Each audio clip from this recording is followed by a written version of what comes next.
ക്ഷീരവകുപ്പ്, ക്ഷീരസഹകരണ സംഘങ്ങൾ എന്നിവയുടെ സംയുക്താഭിമുഖ്യത്തിൽ അന്നമനട ക്ഷീരോത്പാദക സംഘത്തിന്റെ നേതൃത്വത്തിൽ മാള ബ്ലോക്ക് ക്ഷീരകർഷക സംഗമം നടന്നു. വി.ആർ. സുനിൽകുമാർ MLA ഉദ്ഘാടനം നിർവഹിച്ചു. കൃത്യമായിട്ടുള്ള ആനുകൂല്യങ്ങളും കാര്യങ്ങളും ഒക്കെ തന്നെ നടപ്പിലാക്കുന്നുണ്ട്. കേരള ഫീഡ്സിൻ്റെതായിട്ടുള്ള പ്രവർത്തനങ്ങൾ നിങ്ങൾക്ക് ഒരു കൈത്താങ്ങായിട്ട് ഉണ്ടായിട്ടുണ്ട്. എല്ലാ മേഖലയിലും സഹായകരമായിട്ട് കേരള ഫീഡ്സും നിങ്ങളുടെ മുന്നിലുണ്ട്. പൊതുവെ എല്ലാവരുടെയും ജനങ്ങളുടെയും എല്ലാം പൂർണ്ണമായിട്ടുള്ള പഞ്ചായത്തുകളുടെയും ബ്ലോക്ക് പഞ്ചായത്തിൻ്റെയും പൂർണ്ണമായിട്ടുള്ള പിന്തുണയും നിങ്ങളുടെ മുന്നിലുണ്ട് എന്നുള്ള കാര്യത്തിൽ യാതൊരു സംശയവുമില്ല. കേരള സർക്കാരിൻ്റെ മുന്നിലേക്ക് ശ്രദ്ധയും കൊണ്ടുവരണമെന്ന് കൂടി നിങ്ങളുടേതായിട്ടുള്ള വിഷയങ്ങൾ, അവകാശങ്ങൾ തീർച്ചയായിട്ടും നിങ്ങളോടൊപ്പം തന്നെ ഞങ്ങളെല്ലാവരും ഉണ്ടാകും എന്ന് ഞങ്ങൾ ഔപചാരികമായിട്ട് ഉദ്ഘാടനം നിർവഹിച്ച രീതിയിൽ പ്രഖ്യാപിക്കും.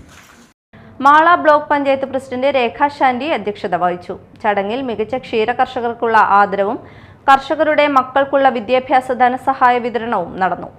ബ്ലോക്കിലെ മികച്ച ക്ഷീര കർഷകനായി ലാൽ അധികാരത്തിനെ തിരഞ്ഞെടുത്തു.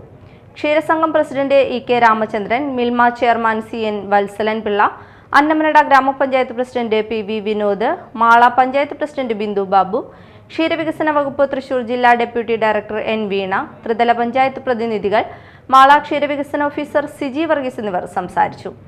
ഘോഷയാത്ര, ക്ഷീരവികസന സെമിനാർ, ഡയറി എക്സിബിഷൻ എന്നിവ നടന്നു.